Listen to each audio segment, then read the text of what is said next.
Coucou les amis, bienvenue dans cette nouvelle vidéo. Il y a quelques temps, je vous ai partagé ma recette inratable de pain maison. Aujourd'hui, je vais vous partager ma recette de pâte à pizza qui est aussi simple, autant inratable. Donc pour tous les adeptes de pizza, je vous partage ma recette que j'ai peaufinée au fil du temps et qui aujourd'hui me permet de faire des bonnes pizzas maison. Allez, c'est parti!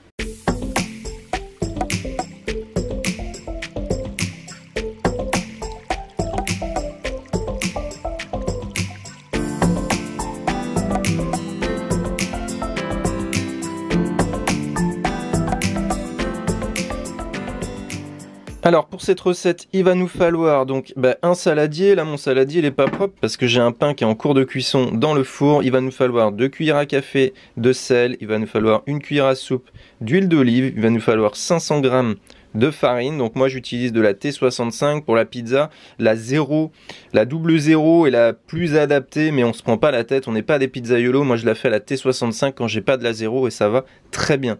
Il va nous falloir un sachet de levure, donc 5 g de levure et 32 centilitres d'eau. Donc là ces proportions, c'est 500 g, on part sur 500 g qui normalement nous permettent de faire 3 pizzas, 3 pâtons de pizza avec 500 g, mais moi avec 500 g je fais 2 pâtons de pizza. Donc après elle allait me demander pourquoi, c'est mon habitude, c'est par rapport à ma taille de pizza. Donc si vous voulez faire des pizzas plus petites, vous pourrez faire 3 pizzas. Si vous voulez faire des pizzas un peu plus grandes, vous pourrez en faire 2 avec 500 g. Bon allez, c'est parti, du coup on va mettre nos 500 g de farine. On va mesurer nos 500 g de farine. Vous allez voir que c'est vraiment une recette simple qui ne demande pas beaucoup de temps, tout comme la recette de pain. Voilà.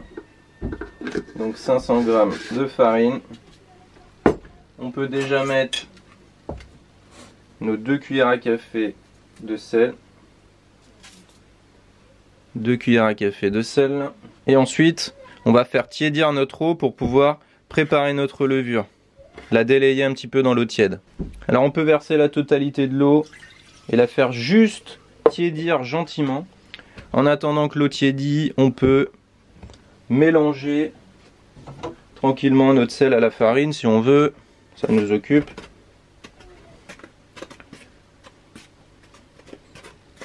Voilà. Ça y est, notre eau est tiédie.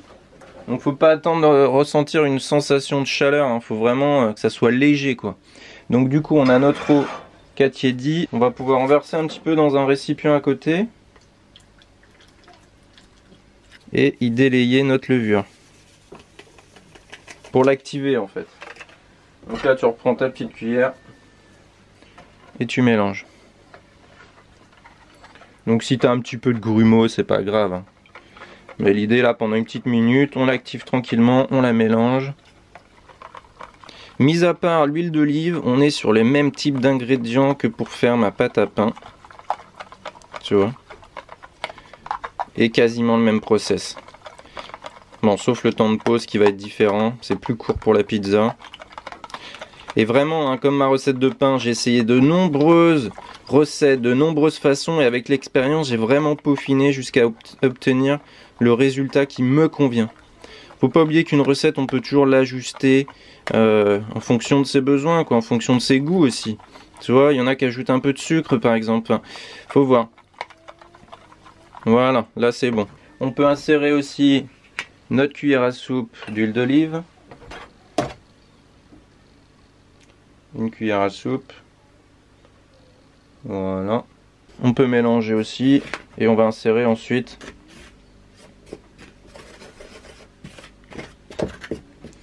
notre levure délayée au centre du puits donc. Et le reste d'eau. T'ajoutes le reste d'eau. Et là c'est parti. Voilà. Et là c'est parti, tu mélanges. Tu mélanges le tout.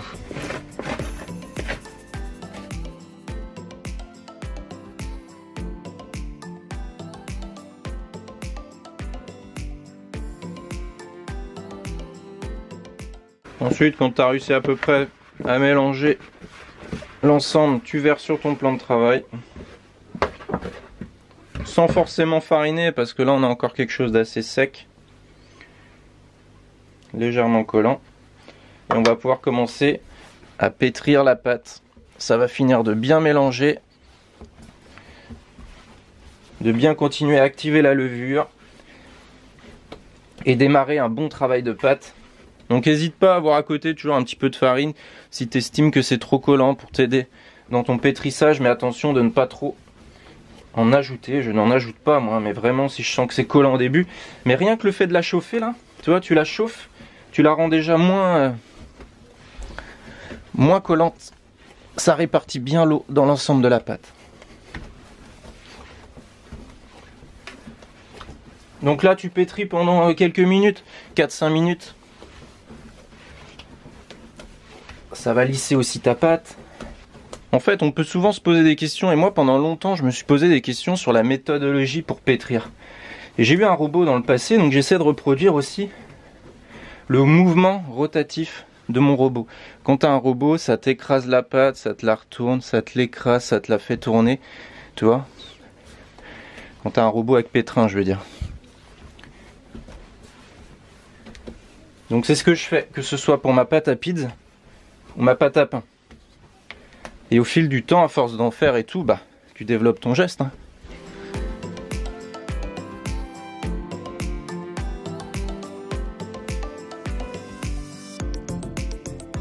Regarde déjà la texture, comment elle change. Tu vois ?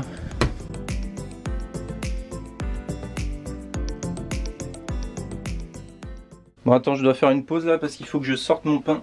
Parce que je suis en train d'oublier mon pain en faisant la recette. Il faut que je sorte mon pain avant qu'il crame.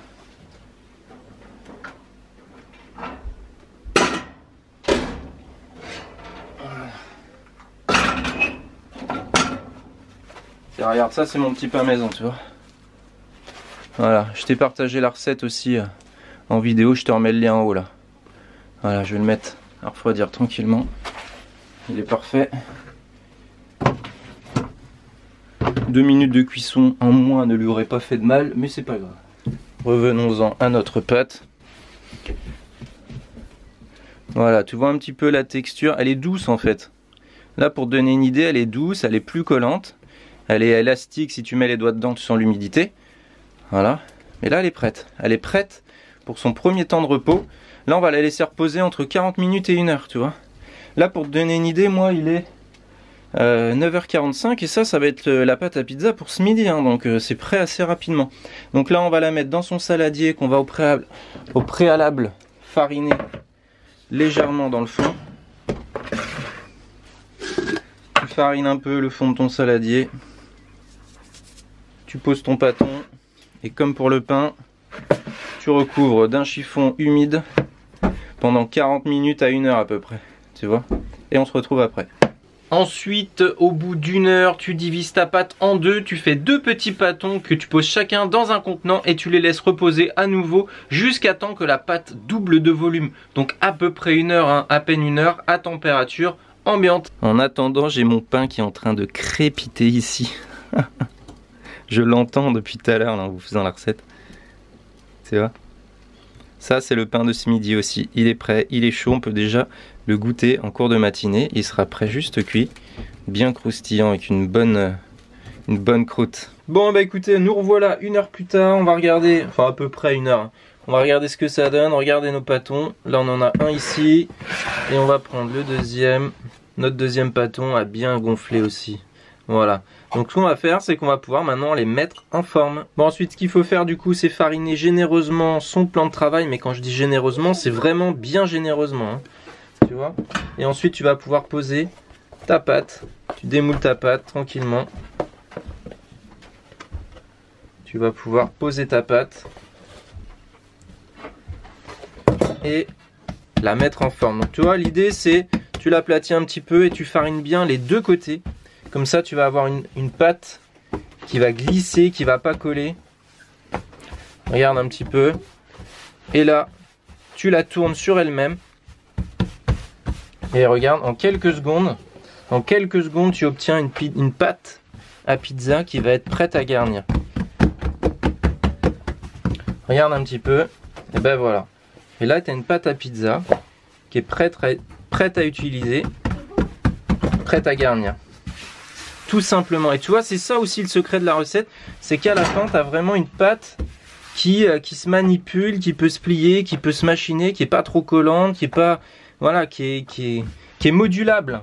Parce que si tu as une pâte trop collante, tu vas pas pouvoir travailler comme il faut. Donc voilà ma recette de pâte à pizza, prête à l'emploi. Regarde un petit peu ça. Inratable si tu suis toutes les étapes. C'est vraiment inratable. Donc là maintenant, il n'y a plus qu'à la garnir et l'envoyer au four. Et on va faire pareil avec le deuxième pâton. Donc tu vois, une fois que ma pâte à pizza est prête, je la monte sur ma pelle. Et ensuite, je la garnis avant de l'envoyer au four.